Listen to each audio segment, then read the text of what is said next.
राधे राधे मेरे प्यारे भाइयों बहनों माताओं व बंधुओं, आज सावन मास में मैं आपके लिए लाई हूँ शिव महापुराण की कथा। बंधुओं, सावन मास में शिव महापुराण की कथा भी जरूर सुनिए। बंधुओं, यदि आप सावन के महीने में शिव महापुराण की कथा सुनते हैं तो भगवान शिव आप पर अपार कृपा करेंगे।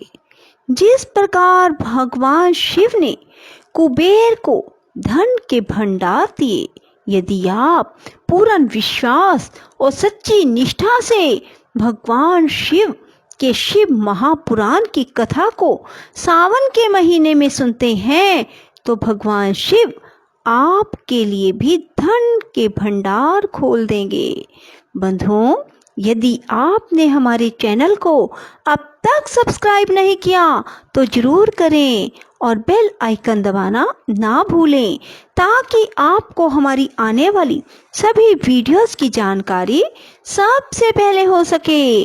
बंधुओं, कथा को पूरी सुनने के बाद कमेंट बॉक्स में जय शिव शंकर भोलेनाथ जरूर लिखें।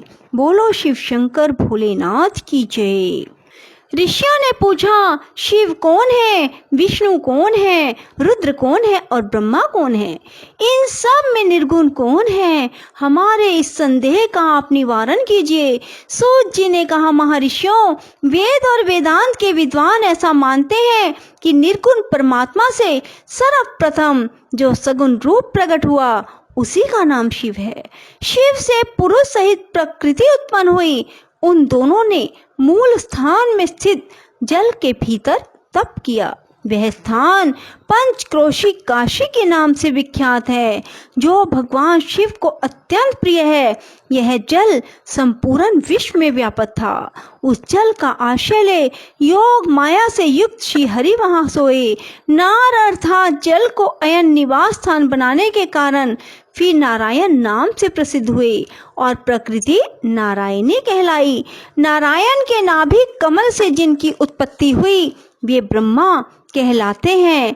ब्रह्मा ने तपस्या करके जिनका साक्षात्कार किया उन्हें विष्णु कहा गया। ब्रह्मा और विष्णु के विवाद को शांत करने के लिए निर्गुण शिव ने जो रूप प्रकट किया उसका नाम महादेव है। उन्होंने कहा, मैं शंभु ब्रह्मा जी के ललाट से प्रकट होऊंगा। इस कथन के अनुसार समस्त लोकों पर अनुग्रह करने के लिए जो ब्रह्मा जी के ललाट से प्रकट हुए उनका नाम रुद्र हुआ। इस प्रकार रूप रहित परमात्मा सबके चिंतन का विषय बनने के लिए साकार रूप से प्रकट हुए। वे ही साक्षात भक्त वत्सल शिव है। तीनों गुणों से भिन्न शिव में गुणों के धाम रुद्र में उसी तरह वास्तविक भेद नहीं है जैसे स्वर्ण और उसके आभूषण में नहीं है। दोनों के रूप और कर्म समान है। दोनों समान रूप से भक्तों को उत्तम गति प्रदान करते हैं। दोनों समान रूप से सबके सेवनीय हैं। नाना प्रकार के लीला विहार करने वाले हैं। भयानक पराक्रमी रुद्र सर्वथा शिव रूप हैं। वे भक्तों के कार्य की सिद्धि के निमित्त विष्णु और ब्रह्मा की सहायता करने के लिए प्रकट हुए हैं। अन्य जो देवता जिस क्रम से प्रकट हुए हैं उसी क्रम से लय को प्राप्त होते हैं, परंतु रुद्रदेव उस तरह लीन नहीं होते। उनका साक्षात शिव में ही लय होता है। ये प्राकृत प्राणी रुद्र में मिलकर ही लय को प्राप्त होते हैं, परंतु रुद्र इनमें मिलकर लय को नहीं प्राप्त होते। यह भगवती श्रुति का उपदेश है। सब लोग रुद्र का भजन करते हैं किंतु रुद्र किसी का भजन नहीं करते। वे भक्त वत्सल होने के कारण कभी कभी अपने आप भक्तजनों का चिंतन कर लेते हैं। जो दूसरे देवता का भजन करते हैं वे उसी में लीन होते हैं, इसलिए वे दीर्घ काल के बाद रुद्र में लीन होने का अवसर पाते हैं। जो कोई रुद्र के भगत हैं वे तत्काल शिव हो जाते हैं। उनके लिए दूसरे की अपेक्षा नहीं रहती। यह सनातन श्रुति का संदेश है। द्विजो, अज्ञान अनेक प्रकार का होता है परंतु विज्ञान का एक ही स्वरूप है। वह अनेक प्रकार का नहीं होता। उसको समझने का प्रकार मैं बताऊंगा, तुम लोग आदर पूर्वक सुनो। ब्रह्मा से लेकर तृण पर्यंत जो कुछ भी यहाँ देखा जाता है वह सब शिव रूप है। उसमें नानत्व की कल्पना मिथ्य है। सृष्टि के पूर्व भी शिव की सत्ता बताई गई है। सृष्टि के मध्य में भी शिव विराज रहे हैं। सृष्टि के अंत में भी शिव रहते हैं और जब सब कुछ शून्यता में परिणत हो जाता है उस समय भी शिव की सत्ता रहती है। अतः मुनीश्वरों, शिव को ही चतुर्गुण कहा गया है। वे ही शिव शक्तिमान होने के कारण सगुण जानने योग्य हैं। इस प्रकार वे सगुण निर्गुण के भेद से दो प्रकार के हैं। जिन शिव ने भगवान विष्णु को संपूर्ण सनातन वेद, अनेक वर्ण, अनेक मात्रा अपना ध्यान पूजन दिए हैं, वे ही संपूर्ण विद्याओं के ईश्वर हैं, ऐसी सनातन श्रुति है। अतएव शंभु को वेदों का प्रागट्यकर्ता और वेदपति कहा जाता है। वे ही सब पर अनुग्रह करने वाले साक्षात शंकर हैं। कर्ता, भर्ता, हर्ता, साक्षी निर्गुण भी वे ही हैं। दूसरों के लिए काल का मान है, परंतु काल स्वरूप रुद्र के लिए काल की कोई गणना नहीं है, क्योंकि वे साक्षात स्वयं महाकाल हैं और महाकाली उनके आश्रित है। ब्राह्मण रुद्र और काली को एक से ही बताते हैं। उन दोनों ने सत्य लीला करने वाली अपनी इच्छा से ही सब कुछ प्राप्त किया है। शिव का कोई उत्पादक नहीं है, उसका कोई पालक और संहारक भी नहीं है। वे स्वयं सबके हेतु हैं। एक होकर भी अनेकता को प्राप्त हो सकते हैं, अनेक होकर भी एकता को। एक ही बीज बाहर होकर वृक्ष और फल आदि के रूप में परिणत होता हुआ पुनः बीज भाव को प्राप्त हो जाता है। इसी प्रकार शिव रूपी महेश्वर स्वयं एक से अनेक होने में हेतु है। यह उत्तम शिव ज्ञान तत्वतः बताया गया है। ज्ञानवान पुरुष ही इसको जानता है, दूसरा नहीं। मुनि बोले, सूत जी, आप लक्ष्मण सहित ज्ञान का वर्णन कीजिए, जिसको जानकर मनुष्य शिव भाव को प्राप्त हो जाता है। सारा जगत शिव कैसे है? शिव ही संपूर्ण जगत कैसे है? ऋषियों का यह प्रश्न सुनकर पौराणिक शिरोमणि सूत जी ने भगवान शिव के चरणार विंदों का चिंतन करके उनसे कहा। सूत जी ने कहा, ऋषियों, मैंने शिव ज्ञान जैसे सुना है उसे बता रहा हूँ, तुम सब लोग सुनो। वह अत्यंत गुहू और परम मोक्ष स्वरूप है। ब्रह्मा, नारद, सनकादि मुनि, व्यास और कपिल, इनके समाज में इन्हीं लोगों ने निश्चय करके ज्ञान का जो स्वरूप बताया है उसी को यथार्थ ज्ञान समझना चाहिए। संपूर्ण जगत शिवमय है।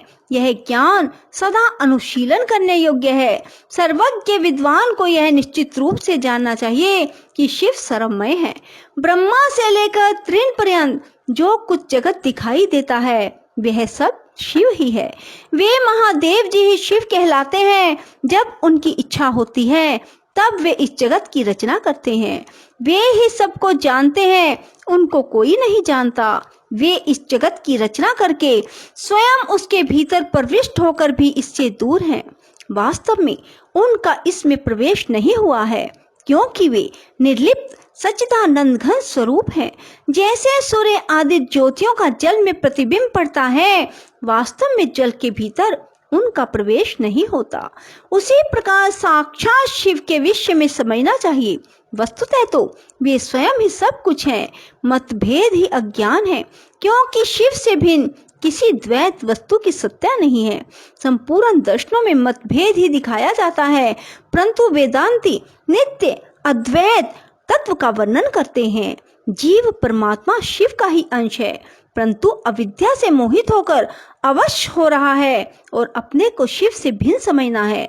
अविद्या से मुक्त होने पर वह शिव हो जाता है। शिव सबको व्याप्त करके स्थित है, संपूर्ण जंतुओं में व्यापक है।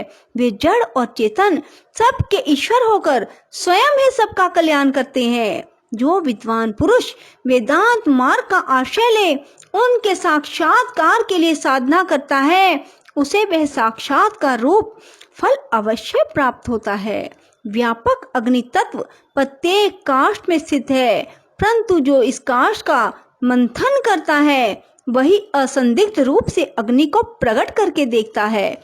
उसी तरह जो बुद्धिमान यहाँ भक्ति आदि साधनों का अनुष्ठान करता है उसे अवश्य शिव का दर्शन प्राप्त होता है, इसमें संशय नहीं है। सर्वत्र केवल शिव है, शिव है, शिव है। दूसरी कोई वस्तु नहीं है। वे शिव ब्रह्म से ही सदा नाना रूपों में भासित होते हैं।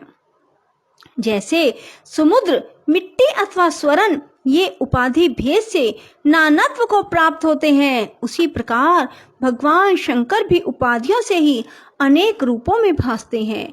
कार्य और कारण में वास्तविक भेद नहीं होता, केवल भ्रम से भरी हुई बुद्धि के द्वारा ही उसमें भेद की प्रतीति होती है। भ्रम दूर होते ही भेद बुद्धि का नाश हो जाता है। जब बीज से अंकुर उत्पन्न होता है तब वह नानत्व को प्रकट करता है, फिर अंत में वह बीज रूप में ही स्थित होता है और अंकुर नष्ट हो जाता है। ज्ञानी बीज रूप में ही स्थित है और नाना प्रकार के विकार अंकुर रूप है। उन विकार स्वरूप अंकुरों की निवृत्ति हो जाने पर पुरुष फिर ज्ञानी रूप में ही स्थित होता है। इसमें अन्यथा विचार नहीं करना चाहिए। सब कुछ शिव है, शिव ही सब कुछ है। शिव तथा संपूर्ण जगत में कोई भेद नहीं है। फिर क्यों कोई अनेकता देखता है, क्यों एकता ढूंढता है? जैसे एक ही सूर्य नामक ज्योति जल आदि उपाधियों से विशेष रूप से नाना प्रकार की दिखाई देती है, उसी प्रकार शिव भी हैं। जैसे आकाश सर्वत्र व्यापक होकर भी स्पर्श आदि बंधन में नहीं आता, उसी प्रकार व्यापक शिव भी कहीं नहीं बनते। अहंकार से युक्त होने के कारण शिव का अंश जीव कहलाता है। उस अहंकार से मुक्त होने पर वह साक्षात शिव ही है। कर्मों के भोग में लिप्त होने के कारण जीव तुच्छ है और निर्लिप्त होने के कारण शिव महान है। जैसे एक ही स्वर्ण आदि चांदी से मिल जाने पर कम कीमत का हो जाता है, उसी प्रकार अहंकार युक्त जीव अपना महत्व खो बैठता है। जैसे क्षार आदि से शुद्ध किया हुआ उत्तम स्वर्ण आदि पूर्ववत बहुमूल्य हो जाता है, उसी प्रकार संस्कार विशेष से शुद्ध होकर जीव भी शुद्ध हो जाता है। बोलो शिव शंकर भोलेनाथ की जय। राधे राधे, जय श्री कृष्णा। बंधुओं, यदि आपको हमारी वीडियो पसंद आए तो इसे लाइक करें और शेयर भी जरूर करें। धन्यवाद।